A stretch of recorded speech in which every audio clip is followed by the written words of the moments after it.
Hola, ¿qué tal amigas, amigos televidentes en Extra Plus? Un gusto saludarles, darles la bienvenida a esta edición Sumando Vigores con la que estamos arrancando nuestra jornada informativa desde Sumando Vigores en esta semana, este 7 de febrero.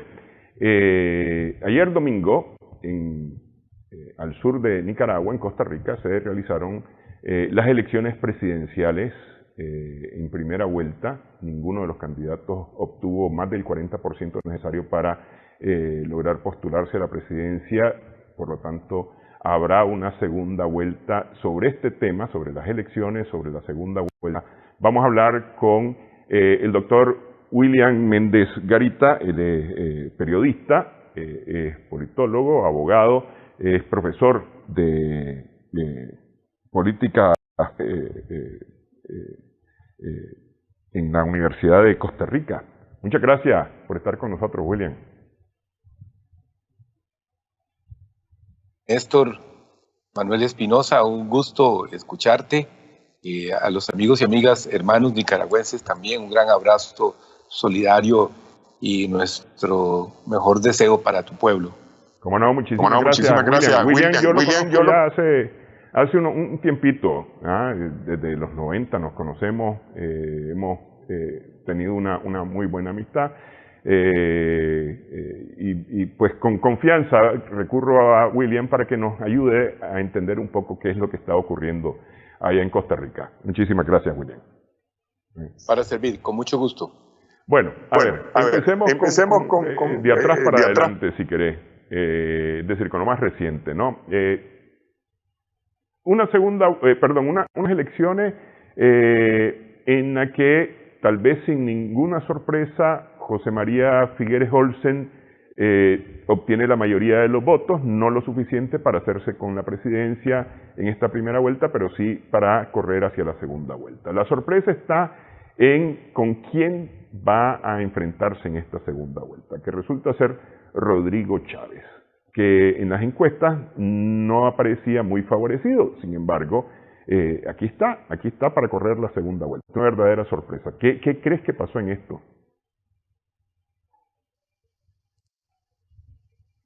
Néstor, creo que los diferentes estudios de opinión mostraban que teníamos un universo de personas indecisas muy amplio que empezó a decantarse en el lapso de dos semanas antes del día de las elecciones. Entonces, las muestras indicaban que había un José María Figueres estable en una intención de voto, y después, a partir de ese punto, habían otras fuerzas que estaban tratando de alcanzarlo. Nos referimos al Partido Unidad Social Cristiana con doña Inés Saborío y a don Fabricio Alvarado con el Partido Nueva República. Y debajo de ese espectro, de los tres primeros que aparecían en los estudios de opinión, estoy haciendo referencia al estudio de opinión del CIEP de la Universidad de Costa Rica, debajo de ellos tres aparecía otro grupo, que como en una carrera, en una disciplina ciclística, pues había un primer pelotón y un segundo pelotón. En ese segundo pelotón había una composición muy interesante, el cual era Rodrigo Chávez, José María Villalta y Eli Feiserman. Rodrigo Chávez, un economista nuevo en la política de Costa Rica, con un partido nuevo, totalmente nuevo, nunca había aparecido antes. Don Eli Feiserman, que también aparece en la política recientemente con un partido nuevo, y el Partido Frente Amplio con José María Villalta. ¿Qué es lo que nos decían las encuestas? Nos decían entonces que doña Inés no crecía, Fabricio no crecía, José María estaba estable, pero en el segundo pelotón que te mencioné, al menos dos de esos tres tenían una intención en alzada. En el caso de Rodrigo, la alzada se había detenido y don Eli aumentaba rápidamente, al punto que se esperaba hace una semana que el hilo alcanzara a don Rodrigo Chávez. Pero esto no ocurrió. Quiere decir, ¿qué fue lo que realmente se fue pronunciando? En las últimas horas la gente se empezó a decantar por José María Figueres. Ya dejaron de apostarle a los dos que venían acompañando a Figueres, que era don Fabricio y doña Linet, y empezaron a impulsar a Rodrigo Chávez y a don Eliezer. El nombre correcto es Eliezer. Y eso hizo que entonces estos empezaran a subir. Y al detenerse, los que estaban en el primer pelotón, los que estaban en el segundo pelotón empiezan a crecer con mucha fuerza y se da un cambio en la correlación de fuerzas. Ahora, este cambio es multifactorial, tiene que ver con el candidato, con sus apariciones, con el tipo de campaña y mensaje, con la cantidad de recursos disponibles, si encontraron el target, es decir, el público meta al que tenían que hablarle. No era solamente pedir el voto, sino que saber en dónde estaba ese grupo de personas indecisas a las que podían traer. Y también había un retracto, es decir, los estudios del CIEP nos indicaban que teníamos personas que eran indecisas y que se habían decidido, pero después cambiaron de candidato o se parquearon, es decir, se quedaron como indecisos. Y así se empezaban a movilizar de un lado a otro los indecisos. Entonces, cuando se tiene tanta población indecisa, más casi, pongámosle que el 45 a 50% de indecisos en una elección, es muy difícil que los estudios de opinión la peguen. Es decir, que los estudios de opinión se acerquen a la realidad política que nos da ayer un resultado no previsto. Y el resultado no previsto es que en el caso de José María se confirmó que siempre estuvo de primero y continuó de primero. Pero en el resto, el desplazamiento fue absolutamente cambiante. Ok. Fabricio Alvarado, que estuvo en ese primer pelotón que mencionás, entre las preferencias de las personas durante un buen tiempo, corre por segunda vez a la presidencia de la República, y me parece a mí que de alguna manera ha sido como un candidato controversial, ¿no? Por su propuesta religiosa principalmente. Eso hizo para que no lograra alcanzar los votos suficientes para la segunda vuelta, Fabricio Alvarado. Creo que tal vez los hechos que catapultaron a Fabricio Alvarado hace 4 años atrás en las elecciones presidenciales de 2018 no eran los mismos que estaban hoy pesando. De tal manera que las razones que hicieron que su grupo y partido político hace 4 años obtuviera la posibilidad de ir a segunda ronda, no lograron ser las mismas para que la gente votara 4 años después por ellos. Aún así, la intención de voto que existe, el voto final que se tiene el día de ayer para don Fabricio Alvarado no es un voto nada despreciable, particularmente porque hace 4 años él fue candidato de un partido y 4 años después, es decir, el día de ayer era candidato por otro partido distinto que además de ser nuevo no tenía acceso a la deuda política y se había fraccionado el partido en el que él se postuló originalmente. Y tener el resultado de don Fabricio, quedar de tercero con aproximadamente 245,000 votos y un 14% del total de los electores, además de una bancada legislativa de aproximadamente de 7 personas, no es nada despreciable el resultado. Continúa como una fuerza política vigente y ya si entramos a la parte de ser un partido con denominación religiosa o que le interesen más los temas religiosos, alguna gente los critica por fundamentalistas o por conservadores o por neoliberales, pues ellos a la postre tienen una agenda como el resto de las agrupaciones, una agenda muy bien definida. Y creo que la misión en la campaña política era defender esa agenda. Y si ganaban, desde el Poder Ejecutivo, hacer los cambios que ajustaran la realidad del país a esta agenda. No llega al Poder Ejecutivo, pero tienen con qué, reclamar su espacio dentro de la Asamblea Legislativa. Finalmente, doña Linet Saborío, es relativamente nueva también en política. La verdad es que hay varios candidatos nuevos en política. Sin embargo, ella ha estado en la cosa pública, trabajando en la cosa pública durante los últimos años, ¿no? Algunos pensaron que ella podía ser la opción de la segunda vuelta, pero se quedó hasta en el 4º lugar. Su partido obtuvo 10 diputados. grandes cambios que ocurrieron en esta elección. Como te decía, don José María Figueres confirma de un partido tradicional histórico que existe de los años 1940 en Costa Rica, Partido de Liberación Nacional, es hijo del expresidente de Costa Rica, don Pepe Figueres, don José Figueres Ferrer. Ya él fue presidente una vez, hace 20 y resto de años, ahora se volvería a presentar y tiene posibilidades de ser presidente. Entonces no es una figura nueva en la política costarricense y en el ámbito político latinoamericano. Doña Linet era candidata al Partido Unidad Social Cristiana, era su primer campaña política, pero ya había sido vicepresidenta de la República en el gobierno de don Abel Pacheco de la Espriella del año 2002 al 2006. Y ciertamente era una cara nueva, pese a que tuvo una participación política hace muchos años, ella había desaparecido del espectro electoral nacional. Y su aparición daba como la impresión de que le podía dar a la Unidad Social Cristiana un refrescamiento político, ser un partido de opción. Y en realidad sí logró construir una base política electoral, pero no fue suficiente. Requería además más elementos. La campaña en Costa Rica realmente es muy corta.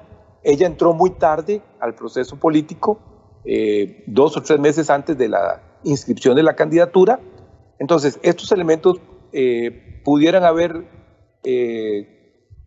afectado que su incursión tarde en la campaña política y una campaña política electoral, además muy corta, no le permitieron generar suficientes aspectos positivos o elementos que la catapultaran para ir hasta la segunda ronda. En todo caso, como lo decía igual que Fabricio, el haber tenido 204,000 votos hasta este momento y más o menos un 12.43% de la votación, tampoco es nada despreciable, con una fracción más grande que el propio Fabricio Alvarado, que era el que hablábamos antes. Sí, y además doña Linet queda como, o el partido pues social cristiano queda como segunda fuerza política en la Asamblea Legislativa en este momento. Así es, y una fuerza importante que el gobierno va a tener, el futuro gobierno va a tener que tomar en cuenta. Sí. Ok, vamos a hacer, William, una primera pausa en esta edición. Hablemos de lo que le pasó al PAC del presidente Alvarado y el voto cruzado, porque la verdad es que si uno revisa los votos legislativos y los votos presidenciales, ahí hay realmente un voto cruzado. Regresamos en breve, estamos conversando con William Méndez acerca de las elecciones en Costa Rica este domingo.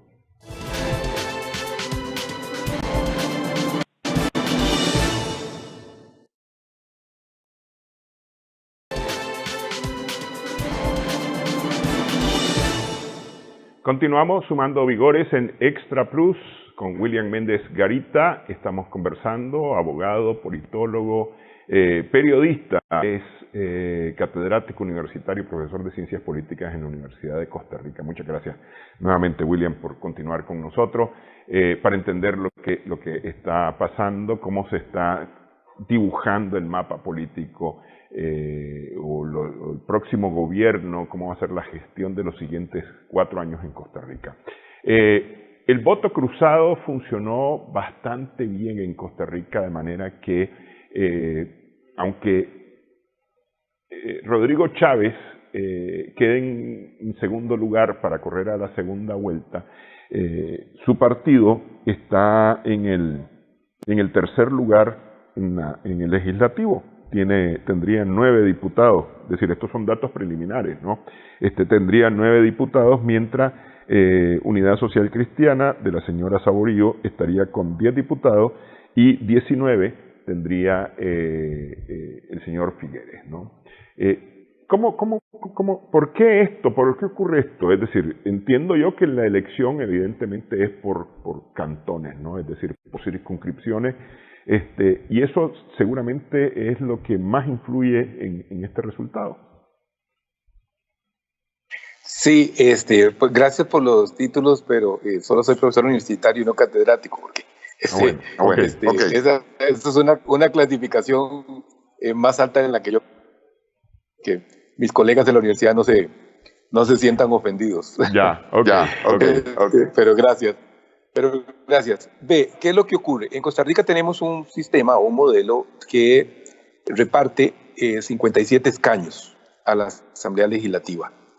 Esos 57 escaños se distribuyen de la siguiente manera. Cada provincia, en Costa Rica son 7 provincias, tiene un número específico de escaños. Y esos escaños se asignan dependiendo a cada provincia según el número de electores que tengan.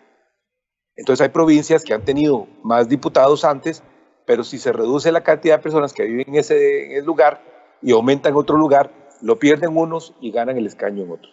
Eso se revisa más o menos cada 10 años, cuando se hace el censo nacional. Y con el dato del censo nacional se distribuye nuevamente la proporción que le toca a cada provincia. Entonces, la elección en cada provincia se hace bajo un sistema numérico. Quiere decir que vamos a coger la provincia de Cartago, en la que yo soy elector. Ahí son 7 diputaciones. Entonces, el total de votos se divide entre el número de personas, 7. Entonces, eso nos va a decir cuál es el cociente. Entonces, cada partido que logre tener un cociente va a tener acceso a un escaño. Y cuando ya se repartan todos los cocientes, quienes tienen acceso a su cociente tendrán derecho a un escaño. Y si sobra algo, le llamamos residuo mayor, tendrán ese pedacito. Con esa posibilidad de votos podrían tener residuo mayor. Entonces, primero asignamos cocientes, después subcocientes. Entonces, eso hace que la elección para diputados y diputadas no necesariamente es igual a la elección del presidente de la República. Primero porque se hace por papeletas separadas, es decir, por sistemas de votación separadas. Pero segundo, hay un quiebre de voto. Hay una variación importante siempre en la cantidad de personas que votan por un partido o por otro en la elección de diputados. Entonces, siempre hay, por ejemplo, 100,000 que votan por un candidato, pero nunca son 100,000, casi, bueno, puede ser que lo haya, pero casi muchas oportunidades no es exactamente el mismo número que tiene para presidente que tiene para diputados un mismo partido político. Entonces, en esta oportunidad tenemos un Partido Liberación Nacional, como lo decías, con una mayoría importante en la Asamblea Legislativa, con un partido Progreso Social Democrático que tiene diputados nuevos, totalmente nuevos, personas, la mayor parte de esas desconocidas en la política nacional, nadie sabe quiénes son, de dónde vienen, qué han hecho, etcétera. En cambio, los de Liberación Nacional han pasado un gran proceso de escrutinio público. Tenemos una fracción del partido Nueva República, importante también. Ya este es su segundo, digamos, esta es la segunda agrupación, el segundo periodo con el que ellos tienen diputaciones, ellos se habían dividido, como lo dijimos antes, entonces ya habían diputados de Nueva República, ahora continúa su fracción, pero un poquito más pequeña. Un partido liberal progresista, los liberales, vuelven a la Asamblea Legislativa y con un número muy significativo. El Partido Unidad Social Cristiana, que lo habíamos comentado minutos antes con vos, que tiene la segunda bancada más grande, y un partido Frente Amplio, que es la izquierda. Pero a todo esto, lo que no podemos dejar de citar, Néstor, es la desaparición del partido gobernante del seno político de la Asamblea Legislativa.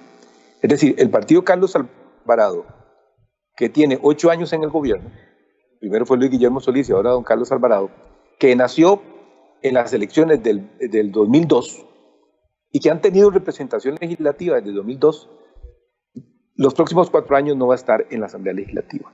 Eso no quiere decir que ha desaparecido, pero hay una reconfiguración de las fuerzas políticas costarricenses. Ahora, ¿y a qué se debe esto? Es decir, porque el candidato del presidente Alvarado, Welmer Ramos González, no llegó pero ni al 1% de los votos. Voy a tratar de ser muy coloquial, para no ser muy técnico en esto, y me disculpan. Pero es que uno no le puede, no puede quedar en la vida bien con Dios y con el diablo. El Partido Acción Ciudadana no era un partido de estructuras, como lo suelen ser en la política costarricense, sino que era un partido de sectores de movimientos, de organizaciones, y todas ellas eran de organizaciones de centro izquierda, de centro moderado o de centro izquierda. Y evidentemente ellos llegaron a la vida política nacional con el tema de la corrupción y una serie de valores y principios de derechos humanos, etc. Pero don Carlos Alvarado se encargó de hacer todo lo opuesto a lo que el Partido de Acción Ciudadana era. Y evidentemente se alió con sectores que le han causado al país daño, que lo han perjudicado. No siguieron la agenda PAC, han tomado medidas que ellos justifican, el Partido de Acción Ciudadana como gobierno, Carlos Alvarado justifica, han tomado medidas que han sido impopulares y contrarias a los principios que defendía el PAC, y resulta inconcebible. Y además se viene a sumar una molestia ciudadana derivada de las decisiones que también el gobierno adoptó en relación a la atención del COVID, de la pandemia. Entonces, si sumamos esos factores y otros más que pueden haber de fondo, llegamos a es un candidato que no ayudó mucho. Definitivamente no escogieron muy bien su candidato, una gran persona, una persona honesta, inteligente, capaz, pero no era como candidato la mejor opción que tenían. Entonces, estos elementos juntos hicieron que el Partido de Acción Ciudadana no fuera en lo absoluto, porque es categórico, no fue en lo absoluto del agrado de los costarricenses para votar en estas elecciones. Y la aparición de otras fuerzas políticas y otras personas en el escenario de estas elecciones hicieron que el PAC quedara desplazado. Y como lo estaba diciendo, en estos momentos, al corte de la 1:45 de la tarde, sí, hoy es 7, dice, Acción Ciudadana solamente ha tenido 10.851 votos. Decías vos, 0,66%, un partido que ha sido 2 veces el gobierno de la República. Es inconcebible, pero ocurre. Es una lección de que si tenemos que ser en campaña como en gobierno, como la gente cree que tenemos que ser, y no podemos vestirnos en campaña con un ropaje y ser en gobierno otro diferente. Un castigo, pero no sé, pues como castigo ejemplar vendría siendo, si pues, se tratara de un niño que se ha portado mal, es tremendo castigo. Es decir, no salí, no tenés internet, no tenés televisión, qué sé yo qué cosa, tremendo castigo. Sí, es ejemplarizante. Es un llamado de atención a la clase política, indistintamente del partido al que corresponda. Es que le dijeron, mire, usted se portó mal, tenés razón, entonces no vamos a votar más por usted. Y es tan grave que el hecho de que no sacara un solo diputado, implica que ni siquiera van a tener acceso a la deuda política, que es el mecanismo estatal para financiar a los partidos políticos.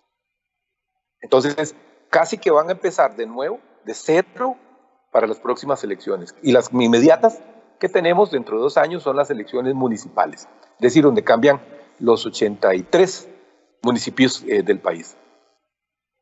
Habrá que ver cómo los tratan en la elección municipal. Bueno, a ver, viene la segunda vuelta que va a ser Figueres-Chávez. ¿Qué es lo que más está tocando a los costarricenses? Porque, a ver, tal vez antes de entrar a esto, el tema de la participación, hubo una participación cercana, un poquito abajo del 60%. La elección anterior, tanto la primera como la segunda vuelta, pasó del 65%. Es decir, aquí hay un 5% menos de participación de las personas. ¿Está desencantada la gente con los políticos? Antes de las elecciones, si nos vamos hace un año atrás, la gente nos decía, queremos caras nuevas, queremos más opciones, queremos algo diferente a los partidos tradicionales. Pero en esta oportunidad participaron 25 partidos políticos. 25 partidos políticos de todos los colores, tamaños y formas. De todo tipo de personalidades, desde una persona que usa el sombrero y saca una tuza de maíz para maíz ahí, educadores, ingenieros, abogados, periodistas, etc. doctores, muy folclóricos algunos candidatos. Entonces, llegamos a las elecciones y vemos que la mayoría de los partidos de esos 25 están por debajo del 1% de los electores. Entonces, ya vemos que el desencanto de la ciudadanía no es por falta de opciones. Bueno, es decir, porque si por opciones fuera, hubiéramos tenido una votación muy, muy alta. Entonces se dispara el porcentaje de abstencionismo. En estos momentos, a la 1 de la tarde, era 40,36%. Un porcentaje más alto que lo que teníamos en épocas pasadas. Entonces tenemos abstencionismo e indecisos. Es decir, José María Figueres, por el resultado que tiene, se ve beneficiado con el aumento en el abstencionismo. Y de una u otra manera, eso afectó a otros partidos como la Unidad Social Cristiana y Nueva República. Porque si hubiera habido menos abstencionismo, otros que estaban por debajo no los hubieran alcanzado tan fácilmente. Bueno, no fue fácil, de una forma tan rápida. Entonces el abstencionismo, la apatía, es un tema multifactorial, tiene diferentes causas, diferentes orígenes, y probablemente algunas personas, sabiendo que no hay una decisión clara en la primera ronda y que va a haber segunda, esos probablemente sí van a votar en el segundo periodo. Es decir, van a tener un voto menos conflictivo y saber que nada más van a tener que ir a escoger entre A y B el 3 de marzo. Ok, vamos a hacer una pausa. En esta edición estamos sumando vigores en Extra Plus. Conversamos con el doctor William Méndez Garita.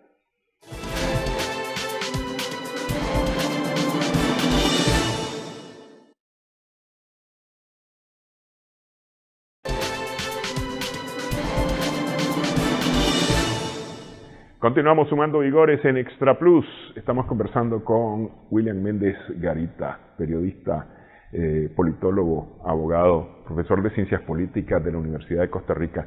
¿Qué es lo que más interesa a los costarricenses que han llevado los candidatos a sus propuestas? Yo supongo que un tema importante es el tema de la economía, ¿no? Que realmente con el COVID ha afectado mucho a los países a nivel mundial, especialmente en la región centroamericana, en la región latinoamericana. El tema de la corrupción, del cual se han hecho varios señalamientos al gobierno del presidente Alvarado. No sé, ¿qué otros temas están interesando a los costarricenses que están reflejando estos candidatos y en los cuales tendrán que centrarse para atender la demanda de los electores costarricenses?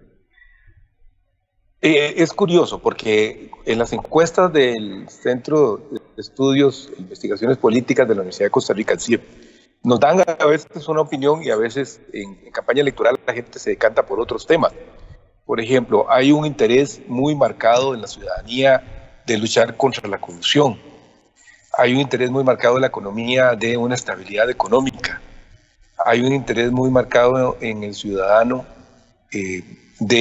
además de tener estabilidad económica, sentir que va para algún lado, que el país se dirige hacia algún destino específico. Y eso va acompañado de los efectos pandemia o post-COVID, como por ejemplo el aumento en el desempleo, el apagón educativo que tuvimos, la salud, cuál es la situación que va a quedar financiera en nuestras instituciones de seguridad social, la informalidad, etcétera. Entonces, el ciudadano a la hora de haber escogido ayer por un otro candidato, no necesariamente se inclinó por un tema en específico. Es decir, no se inclinaron por José María Figueres por su política ambiental, por ejemplo. No se inclinaron por Rodrigo Chávez por su política, vamos a poner una internacional, sino que lo escogieron a él por una política distinta o por un criterio distinto al que votaron por José María Figueres. Y así fue con Fabricio, porque eran temas religiosos, a doña Linet por otros temas, don Elí que también tiene un discurso fuerte en algunas áreas, José María Villalta. Entonces hay como equilibrios. Podría decir que la sumatoria de lo que se vio reflejado en la Asamblea Legislativa también es la sumatoria de las oposiciones o contradicciones de los diferentes partidos políticos que tuvieron protagonismo en esta última campaña. Y estamos hablando de un grupo muy pequeño, porque tienen diputaciones, 1, 2, 3, 4, 5, 6, solo 6 partidos políticos tienen diputaciones. De 25 partidos políticos, quiere decir que 19 partidos políticos no fueron una opción electoral que tuviera antagónicos como para que la gente los viera en una asamblea legislativa o que tuvieran posibilidades de incidencia político-electoral. Entonces sí, hay un matiz de personalidad que probablemente influyó mucho en el elector, que ya las características individuales. Entonces algo de la política y entramos a los aspectos de valoración de cuál es la figura de presidente que la gente se está imaginando. Bueno, pero por muy diversos que sean los temas, ahora tienen que hacer propuestas. Tanto Figueres como Chávez tendrán que hacer propuestas y enfrentar sus propuestas al final. Tenemos un estudio que comparó todos los programas de partidos políticos y, por ejemplo, el de Liberación Nacional de don José María Figueres aparece como uno de los mejores programas de gobierno, que probablemente hay temas en los que les guste a una gente y a otros no. Y en el caso de don Rodrigo Chávez, que va de segundo a la segunda ronda, detrás de don José María Figueres, es uno de los peores programas de gobierno, o no es uno de los mejores, por decirlo así, con muy poca capacidad, digámoslo, de lograr amarrar temas fundamentales, con 24 hojas nada más de un programa de gobierno. Y probablemente un trabajo estudiantil pueda ser mejor que eso, ¿verdad? Okay.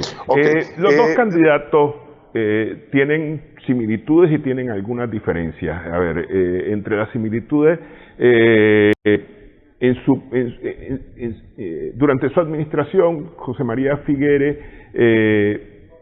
fue mal visto de alguna manera por la implementación de políticas que no son muy agradables para la gente. El tema de la seguridad social, el tema de la reducción del Estado, el tema de los ajustes estructurales, de acuerdo a los organismos financieros multilaterales, internacionales. Por un lado, Figueres, pero por el otro lado está Chávez, que viene del Banco Mundial y que justamente ha tenido problemas con el presidente Alvarado por tal vez querer ser, como decimos en Nicaragua, más papista que el Papa en asuntos de la administración pública. Tal vez en eso tienen alguna similitud, pero además se enfrentan a temas escabrosos. Por ejemplo, Chávez, el tema del acoso sexual, que lo han sacado a relucir incluso este mismo domingo, decía, creo que el candidato Figueres, que esperemos que no haya acosadores en el gobierno.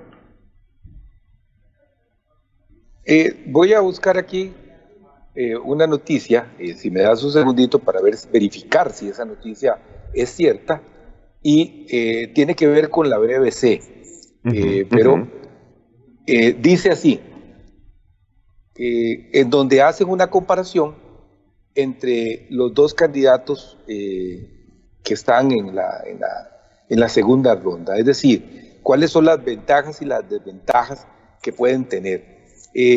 ¿A qué me refiero?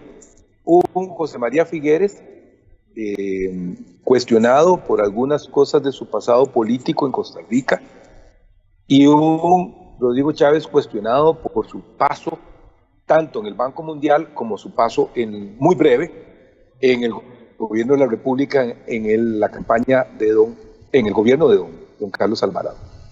Entonces, ¿qué problema? Tenemos que escoger las y los costarricenses, todas, todos y todes, por dos personas que tienen buenos atributos, pero también tienen atributos que no queremos que tengan. O sea, tienen cosas que no nos gustan a las y los ciudadanos. Y es una decisión difícil e ingrata. ¿verdad? Porque no podemos juntar químicamente y sacar lo mejor de los dos y escoger por eso. Entonces, tendremos que valorar las cosas buenas como las cosas malas, pero tener la claridad de que en el futuro lo que vayamos a escoger determinará el tipo de nación que queremos seguir siendo. No sé si me explico.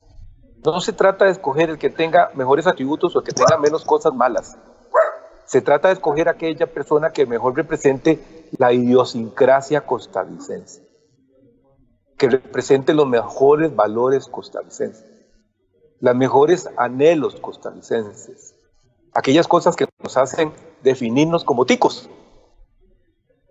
Y porque de eso también depende el tipo de gobierno que vayan a tener. Un gobierno de diálogo, un gobierno respetuoso de los derechos humanos, un gobierno pacifista, que le guste el medio ambiente, que crea en la solidaridad, que crea en la justicia, en el Estado de Derecho, que defienda el Estado de justicia y el Estado social de derecho que nos ha caracterizado desde los años 40. Eso es a lo que tenemos que aspirar. Y entonces, las cosas malas de cada uno de esos dos candidatos hay que analizarlas y encarar a lo político, y encararlo. Y que él sepa que le tenemos ese reclamo. Pero también tenemos que verlo en este plano de realidad, de que esta es la decisión que tenemos que tomar, y entonces quien vaya conforme a estas convicciones que yo te he definido, así las y los costarricenses tenemos que decantarnos por una de las dos opciones. Sí, la tiene un tanto difícil, me parece a mí, es decir, pensando un poco en qué has hecho, y por esto te conozco, ¿no? Por lo que has hecho, ¿no? No sé, tal vez saliéndome un poquito del tema. Don José Figueres Ferrer, el papá del candidato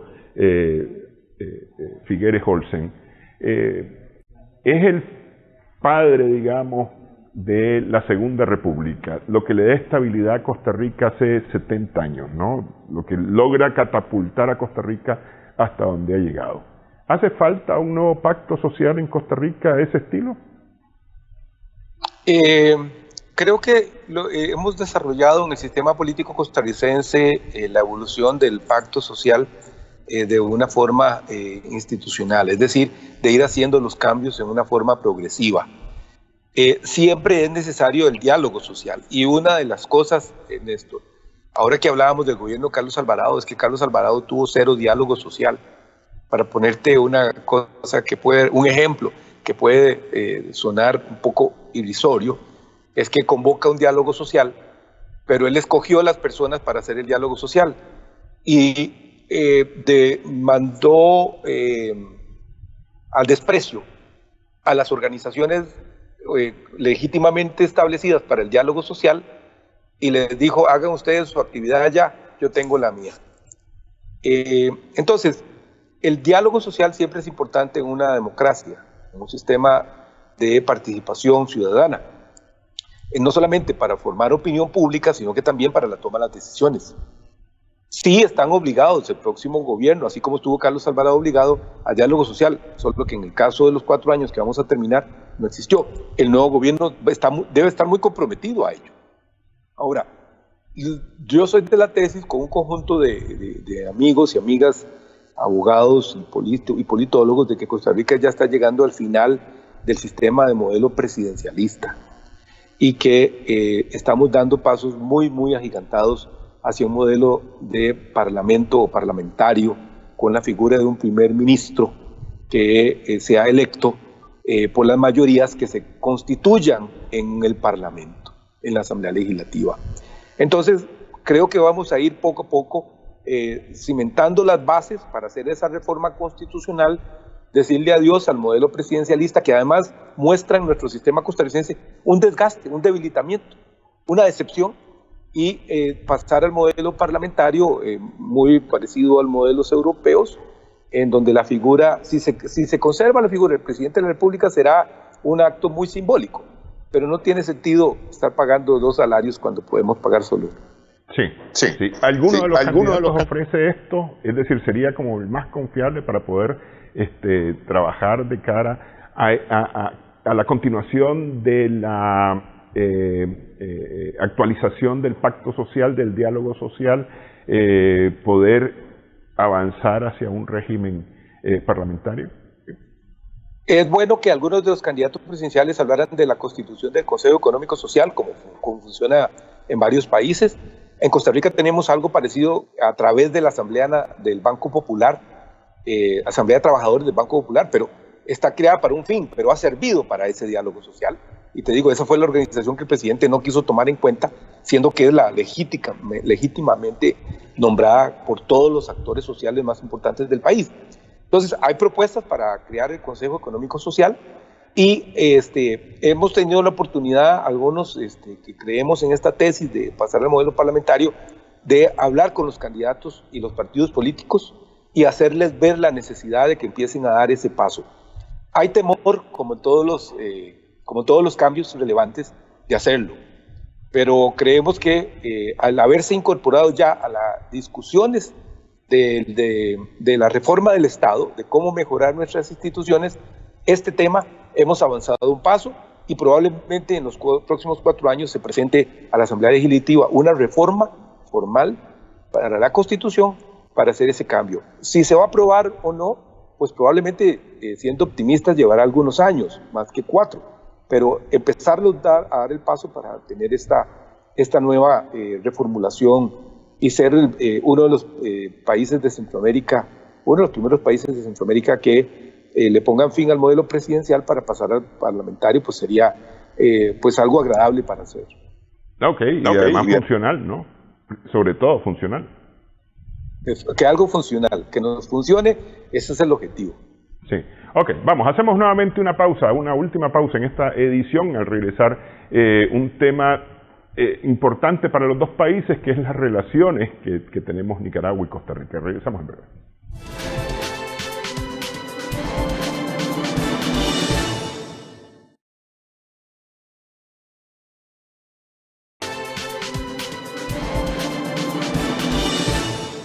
Continuamos en Sumando Vigores en Extra Plus con William Méndez Garita. Estamos conversando. ¿Cuál es el futuro? ¿Cómo ves el futuro de las relaciones entre Nicaragua y Costa Rica? A lo largo de la campaña política el tema salió muy pocas oportunidades a la luz pública. No sé si era intencional de los partidos políticos no hacer de esto un tema o porque realmente había poco interés en la sociedad costarricense de hablar de caer de nuevo en una discusión sobre las relaciones Costa Rica-Nicaragua. Por ejemplo, sí salió teniendo un candidato que viene, digamos, de la comunidad judía, como el IFE Inseja, este señor, a él sí se le hicieron preguntas sobre las relaciones Costa Rica-Israel. Vean qué curioso. Pero poco fue lo que se hizo con relación a Costa Rica-Nicaragua. Ahora, ¿dónde hay otra forma de preguntarlo? La otra forma de preguntarlo eran las relaciones de comercio que Costa Rica deseaba tener. Es decir, la apertura comercial, las relaciones comerciales con los demás. Y entonces es ahí donde se hablaba de la necesidad de tener una relación comercial, no solamente con los tratados de libre comercio que existen, el ingreso a la OCDE, por ejemplo, entrar a la Alianza del Pacífico, sino que también hablaban del comercio multilateral regional. Entonces, creo que cuando escuchábamos a los candidatos estaban hablando de que las relaciones políticas pasan por una relación de tipo económico, es decir, de tener un diálogo menos ajustado al conflicto que puedan haber entre dos países por quienes lo gobiernan, sino que pasarlo por el tamiz de la conveniencia de los mercados regionales. Entonces, creo que ese es uno de los temas que en la campaña estuvo bastante oculto. Cuando se habló de una forma muy moderada, y en la relación con Nicaragua, la expectativa que uno como ciudadano costarricense tiene que tener es que puedan mejorar, que se puedan establecer puentes de diálogo, que muchos nicaragüenses viven en Costa Rica, son parte de nuestra vida cotidiana y nosotros tenemos la esperanza también de mantener una frontera armónica con un tránsito fluido de personas, evitar el coyotaje, por ejemplo, evitar la explotación de las personas que están con necesidad a partir de gente desarmada ahí en la frontera, evitar el tráfico de drogas, el tráfico de contrabando, el tráfico de armas, tener equipos policiales fronterizos trabajando juntos, cuidándose mutuamente, respetándose y mejorando la relación que debemos de tener siempre como pueblos hermanos. Un poco uno aspiraría mucho a tener esta buena relación que hemos tenido con Panamá, ¿verdad? Que ha sido una hermosa relación por muchas décadas. Bueno, ¿por qué no se puede alcanzar con Nicaragua? Creo que la expectativa general, y por eso tal vez no fue tema de campaña, es que en el futuro inmediato podemos tener una mejor relación con el gobierno de Nicaragua, porque con el pueblo nicaragüense siempre la relación ha sido buena. Es más bien una cuestión de los gobiernos. Sí. Un tema que antes, en elecciones anteriores, sí tuvo importancia fue el tema de la migración. Entiendo que hubo algo sobre la migración en esta campaña, pero no fue exactamente sobre la migración con nicaragüenses. Hubo otro asunto que tenía que ver con la nacionalización o con la nacionalidad costarricense por el hecho de nacer en Costa Rica. Me parece que por allá hubo un poco una discusión en esta campaña. Pero bueno, el tema de migración, ha habido desde hace muchos años una cantidad importante de migrantes en Costa Rica. ¿Se ha abordado este tema? ¿Se abordará durante esta segunda vuelta electoral? Lo último que tenemos en cuanto a migraciones son las que están, las que llaman las que van subiendo hacia el norte. Todas aquellas poblaciones que vienen de pueblos excluidos o que se encuentran en una situación terrible económica o bélica, que están llegando a nuestros países de América Latina y empiezan a caminar con la esperanza de llegar a los Estados Unidos. Ese ha sido uno de los temas más importantes en los últimos 4 años, inclusive en esta campaña. Es decir, ¿cómo hacemos para darle un trato humanitario a todas estas personas que por una razón muy, muy desesperada, ¿verdad? En una situación terrible de verse en la necesidad de dejar sus países y empiezan a ser objeto de coyotes, de explotadores, ¿verdad? De tráfico de personas que los van pasando ilegalmente de un país a otro hasta llevarlo a los Estados Unidos, con terribles consecuencias como el asesinato o utilizarlos para otras cosas indeseables como explotación sexual o explotación comercial o laboral. Entonces, hay una gran preocupación en Costa Rica y en la comunidad internacional por la condición de estas personas que son migrantes, que son transitorios, que solamente están buscando nada más pasar de un país a otro, y en eso creo que hay todo un modelo de la Organización Mundial para las Migraciones de trabajo conjunto, en el cual Nicaragua también ha estado, hasta donde tengo entendido, participando. Y en cuanto a ya si se quedan en el país, en realidad tenemos mucha población que viene, que está por un tiempo y regresa, tanto de Nicaragua como de Panamá, que vienen para trabajar. Y Costa Rica creo que ha sido muy claro en muchos escenarios y al interno del país que necesita de esa cantidad de personas que son trabajadores temporales para poder desarrollar la economía local. Entonces, es importante también este tema desde un punto de vista del derecho al trabajo. Es decir, si vienen a Costa Rica, tienen que tener las condiciones laborales de trabajadores. Y eso nuestras autoridades han tratado de ir en ser más enfáticos y ser más acuciosos en estar controlando el ingreso de estas personas, pero para evitar la explotación a esas personas y que se les respeten los derechos. Ok. Bueno, yo te preguntaba por el tema de la migración nicaragüense porque en algún momento te decía, esto fue tema de campaña en elecciones anteriores, ¿no? No sé si esta vez fue un tema que sonara de alguna manera el tema de los migrantes nicaragüenses. Muy poco. Porque tenemos una cantidad de personas que están ya muy bien instaladas en el país. Algunas están en el exilio, un gran número de personas están en el exilio por razones políticas, otras están por razones laborales y ya son parte, digamos, de la sociedad costarricense y la economía costarricense, están establecidas con sus permisos, ¿verdad? Con todas sus garantías. Hay otras personas que tienen que regularizar su estatus pero viven en Costa Rica, pero no tienen regularizado su estatus.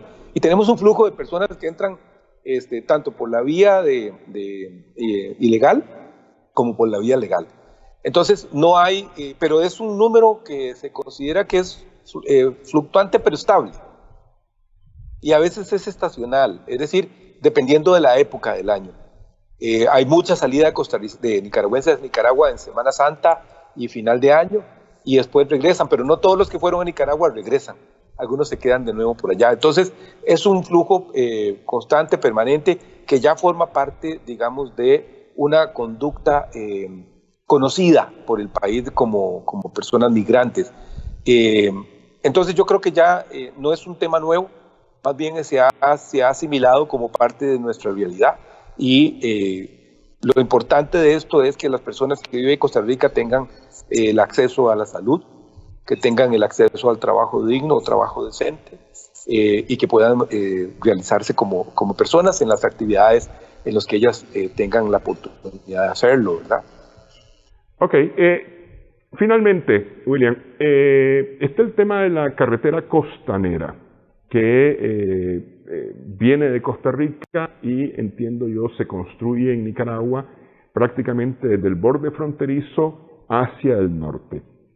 Esto implicará una cantidad de turismo importante, no solamente nicaragüense y costarricense, sino especialmente extranjero, es decir, de fuera de nuestros dos países.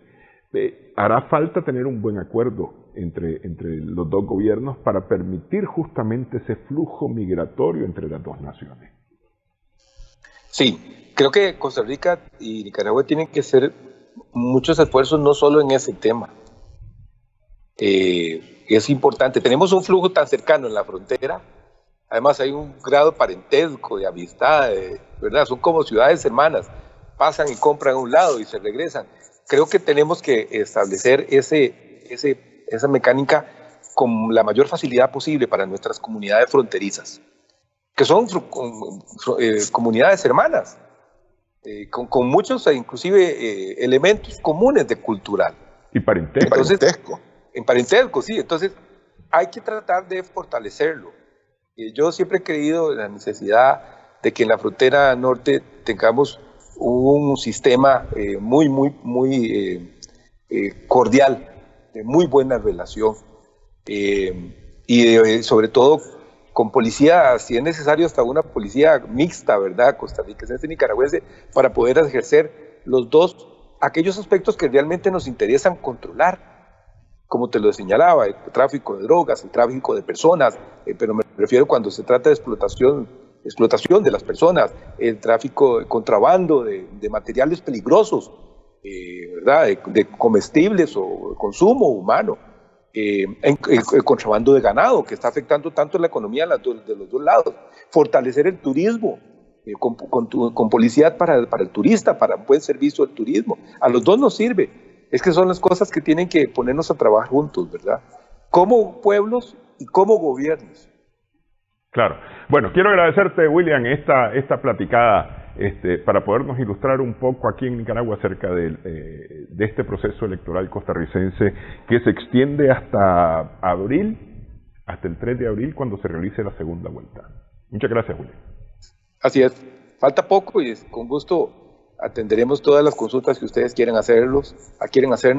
Un abrazo fraterno de hermanos a todo Nicaragua. Cómo no, muchísimas gracias igualmente para ustedes allá, un abrazo, William. Gracias también a nuestras amigas, amigos televidentes por su sintonía. Esperamos que este programa haya sido de provecho para usted. Continuamos sumando vigores en Extra Plus.